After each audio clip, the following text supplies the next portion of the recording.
So if Jackie is a big sister to somebody and a younger sister to another person, she is my twin sister. Literally, we are born the same year.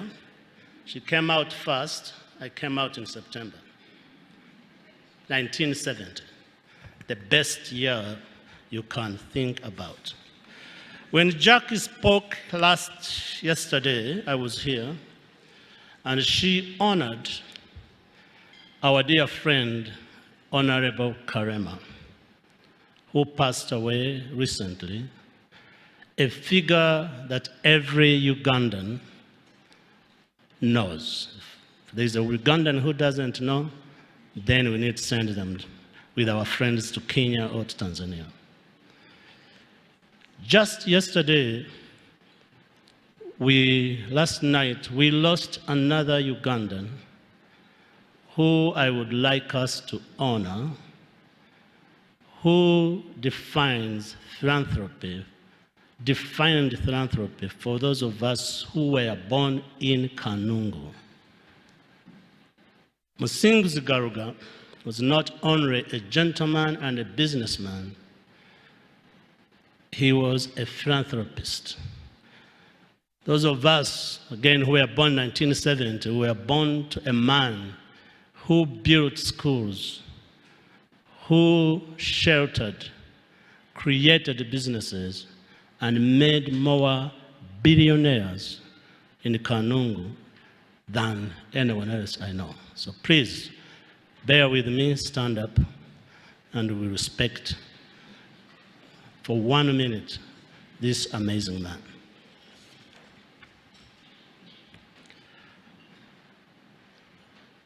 Thank you. May he rest in peace.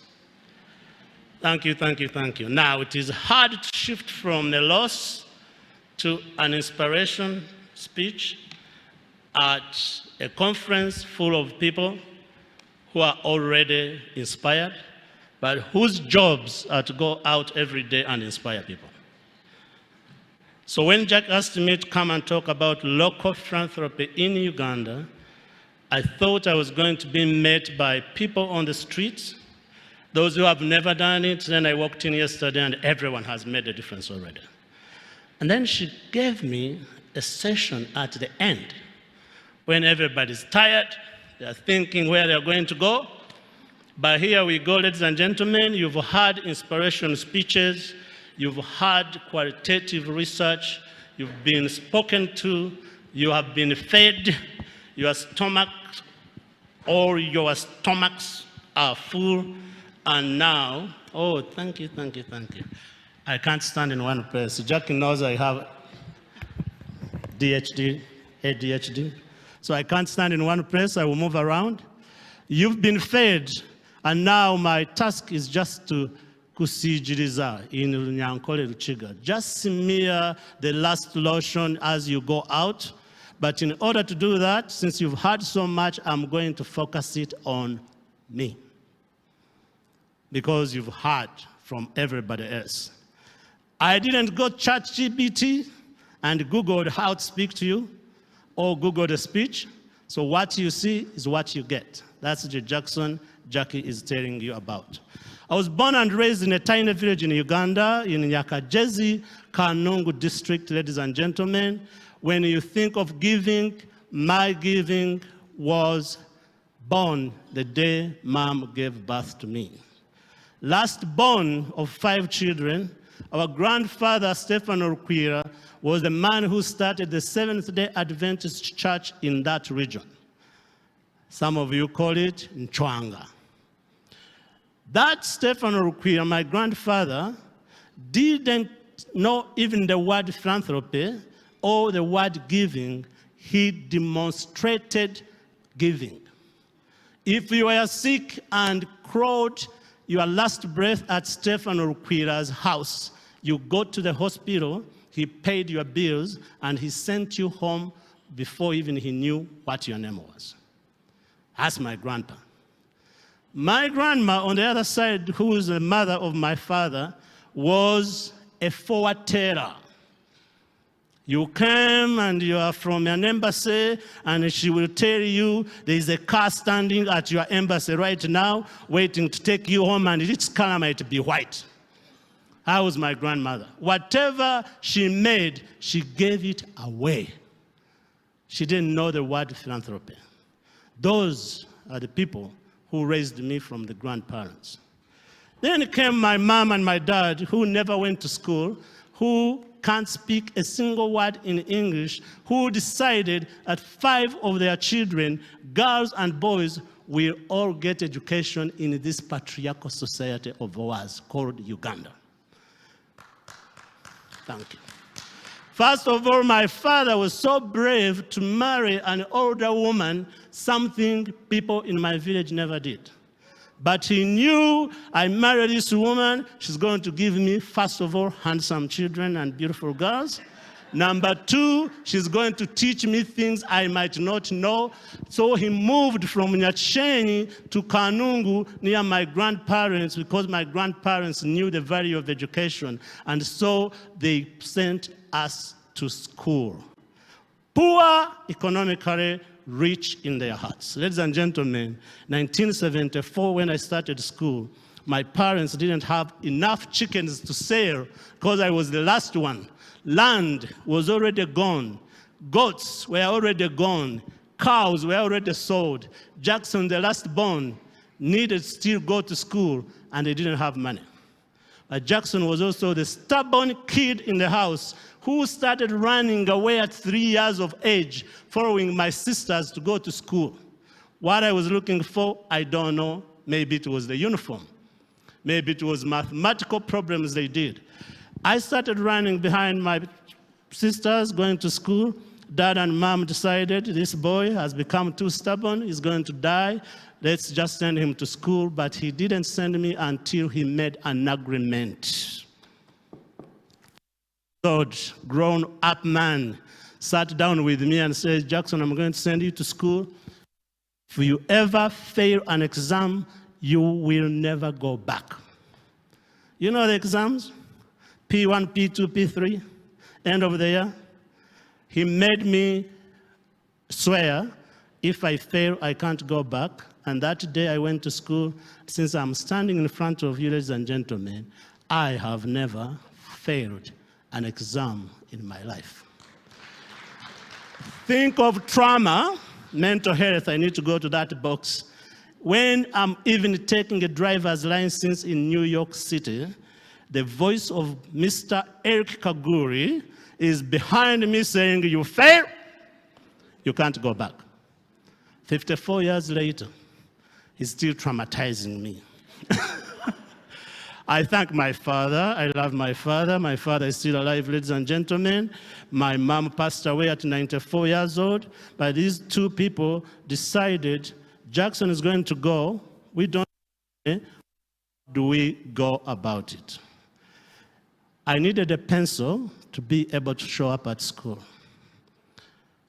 My dad and my mom took out one pencil the day I went to school and broke it. 1, Jackson. 2, Christine. 3, Mbabazi.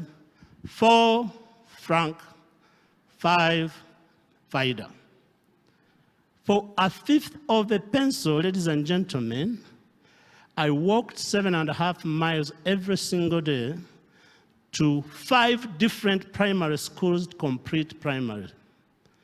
Because we were so poor, when they sent you from school to get a pencil or to get school fees, Dad took you to another one in the middle of the town. So I owe 5 primary schools school fees because I completed P7 from 7 different schools. But that 1/5 of a pencil, ladies and gentlemen, with his voice behind me, I worked so hard. I was determined to succeed. I was so mad at every human right violation I saw in my village. I wanted to go to Makerere and become a lawyer and sue every single person who violates a child's right. Philanthropy, giving back, was already in my head, including confronting my father for all the verbal abuses he used to throw at my mother. So no wonder I got my pencil, got to Makerere, didn't go to law school, my twin sister did. I went into social work and social services. I got from Makerere to Columbia University in New York, and the law I wanted, studied it at Columbia University in the city of New York. From Nyaka, Jersey, from a single fifth of a pencil to Columbia in New York. It was that time at New York when my oldest brother died of HIV/AIDS, and this word called philanthropy and giving back became center in my life. My brother leaves orphans. The orphans in my villages were already there. Orphans were always there, but because of HIV/AIDS, so many children were dying of HIV/AIDS, so many men and women were dying of HIV/AIDS, including my brother and my sister, and now we were confronted, what do we do about this? That's when I turned this whole philanthropy word and walked to my village with $5,000 we had saved to buy a house in USA and gave it to the community to build a school. A small school that took 56 students, a small school that was to use a holistic model, not education only, education, food, clean water, solar power, clothing, shoes, love with grandmothers, who we call Nyaka Mukaka grandmothers that Jackie told you about. Ladies and gentlemen, giving these grandmothers, I refuse to use the word needs assessment. I use the word assets assessment. My grandmothers raised me.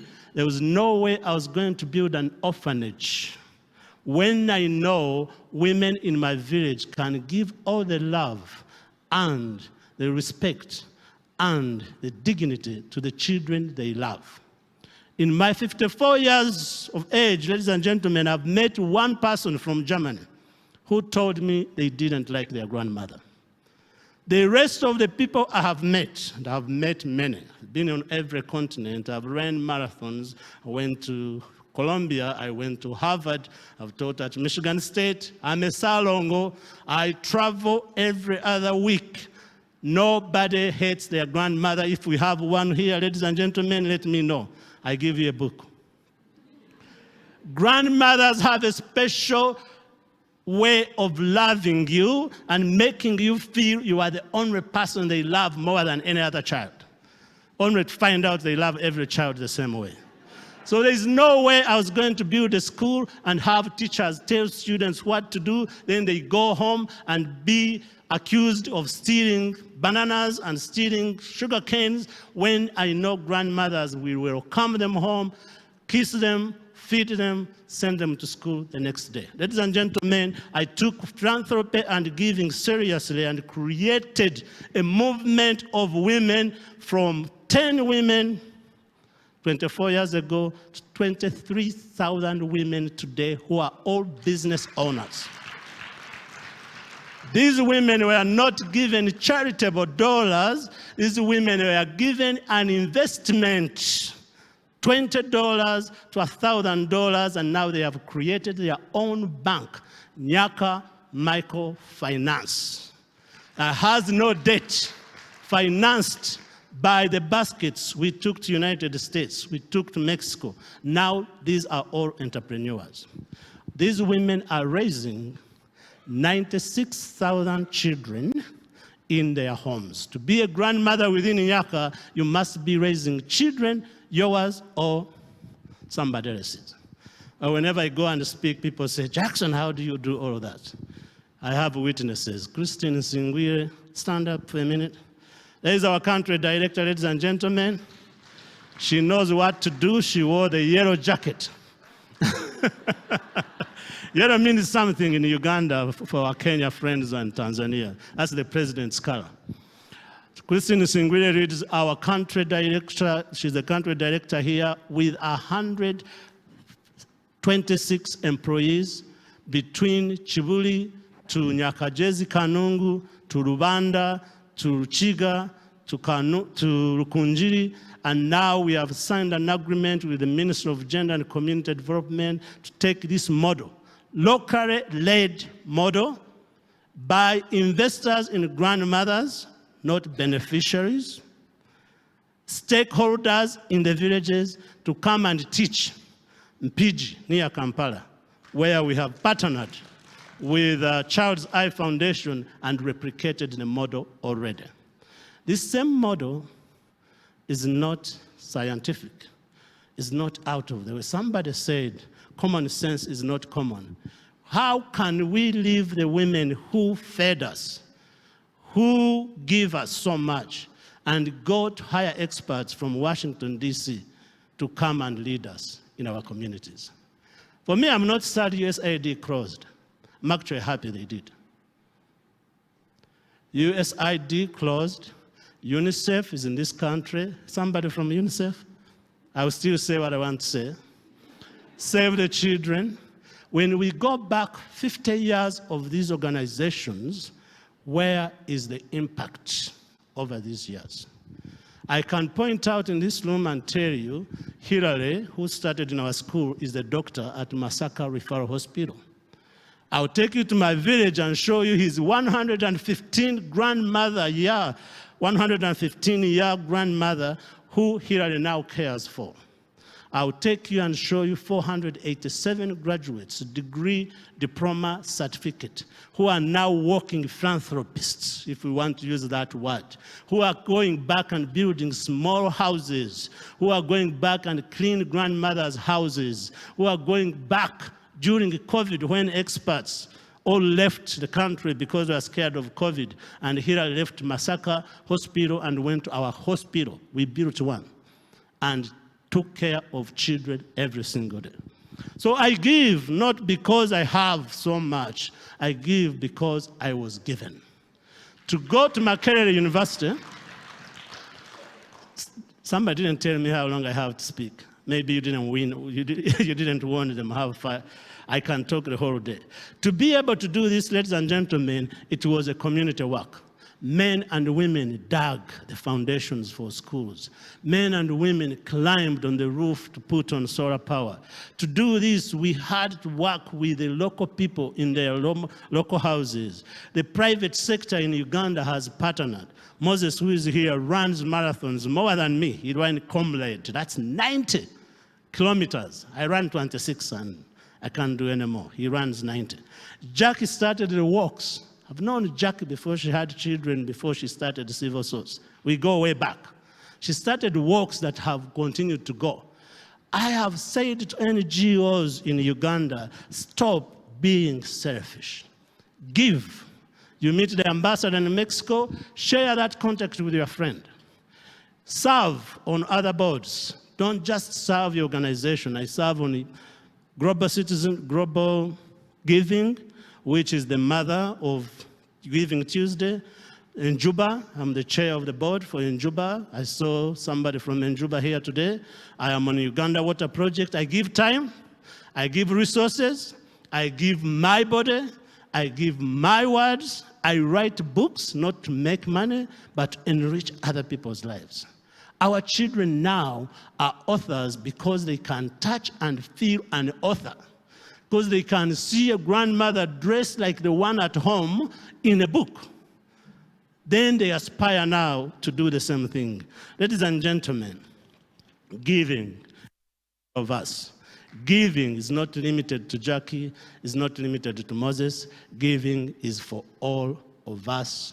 Started for me with grandparents, went to mother, went to father, went to my siblings. But what continues to inspire me to this day is that as we are seated here, listening to all these speeches, there is a child somewhere in Uganda who will drop out of school tomorrow because they can't afford a pencil. And since the ambassador is going to speak after me, I would like all of you to go forth, preach the gospel of giving. Become the ambassadors of givers, so no child is left behind. So no grandmother is crying alone.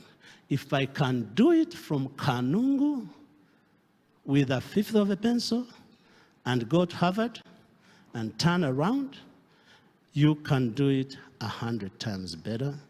Thank you, Jackie. Thank you, Moses. Giving is for all of us, and the best is yet to come. Thank you.